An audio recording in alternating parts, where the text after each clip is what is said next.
Hello everyone, and welcome to the Civil Engineering for All Learning module. Today, we are tackling one of the most fundamental, yet confusing topics in surveying, leveling. Specifically, we are going to perform a deep dive comparison between the height of instrument method and the rise and fall method. If you are preparing for GATE 2026, you cannot afford to mix these up. One method is fast, the other is accurate. One checks all your math, the other leaves gaps. By the end of the session, you will know exactly which one to use and how to solve numerical problems using both techniques. Let us begin. Here is our roadmap for this session. First, we will visualize the core difference between the two methods. It is not just about formulas, it is about how you look at the ground. Second, we will break down the step-by-step procedure for both. Third, we will discuss the arithmetic check. This is a favorite area for examiners to set trap questions. Fourth, we will solve a real numerical problem side by side to prove that the final answer is the same, even if the path is different. And finally, we will summarize with a comparison matrix. Let's visualize the difference. Look at the height of instrument method on the left. Imagine an invisible horizontal line shooting out of your telescope. This is the line of collimation. In this method, everything is measured relative to this single, fixed line. You calculate the height of this line once, and then simply subtract the staff readings to find the ground level. Now look at the rise and fall method on the right. This method does not care about the telescope height. It focuses on the ground. It compares point A with point B. If the staff reading increases, the ground has gone down, which is a fall. If the reading decreases, the ground has gone up, which is a rise. It is a step-by-step comparison. Let's look at the formulas for the height of instrument, or HI, method. Step 1 is to find the HI. You do this by taking the known reduced level of your benchmark and adding the back sight reading. This gives you the elevation of your telescope's crosshair. Once you have the HI, finding the reduced level of any other point is simple subtraction. You take the HI and subtract the intermediate sight or foresight reading.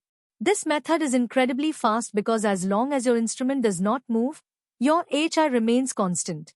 You can take 50 readings rapidly without complex calculation. Now, the rise and fall method. This is slightly more tedious but logically robust. Here, you always subtract the current reading from the previous reading. Pay attention to the sign. If the result is positive, it means the ground rose up. It is a rise. You add this value to the previous reduced level.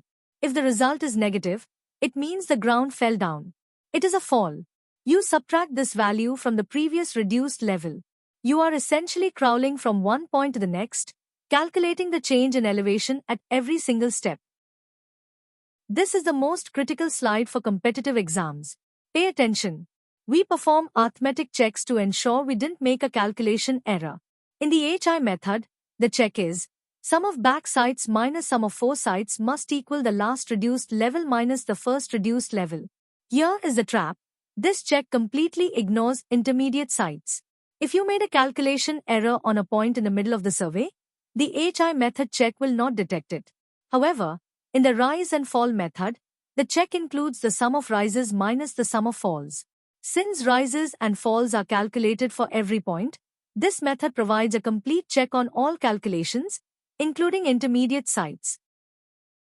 So, when should you use which?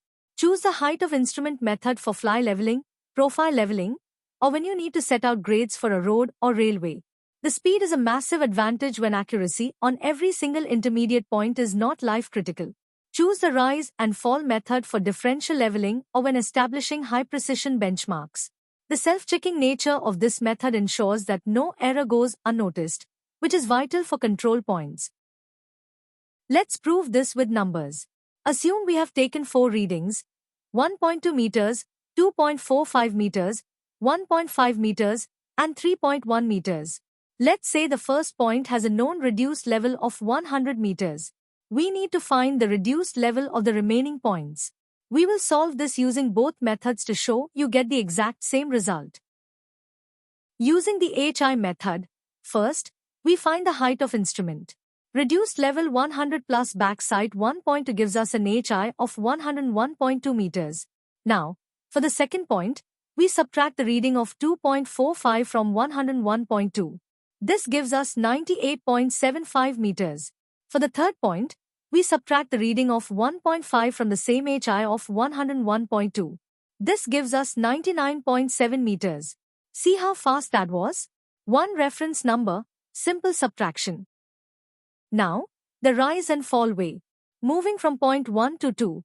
Previous reading 1 point to minus current reading 2.45. The result is negative 1.25. This is a fall. So, 100 minus 1.25 gives us 98.75 meters. Moving from point to 2.3.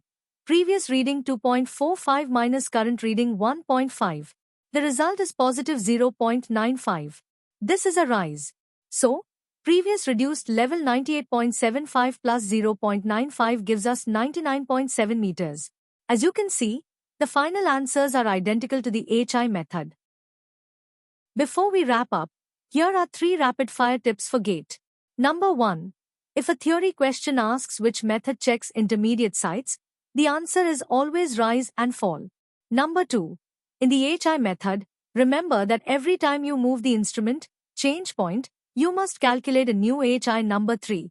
Be careful with inverted staff readings, used for ceilings or tunnels. Treat these as negative readings in your formulas. You now have a solid command over leveling computation methods. But theory is useless without practice. I have uploaded a comprehensive surveying mock test on civilengineeringforall.com. It includes tricky questions on these very concepts. Click the link in the description, take the test, and check your score. Thank you for watching, and keep learning.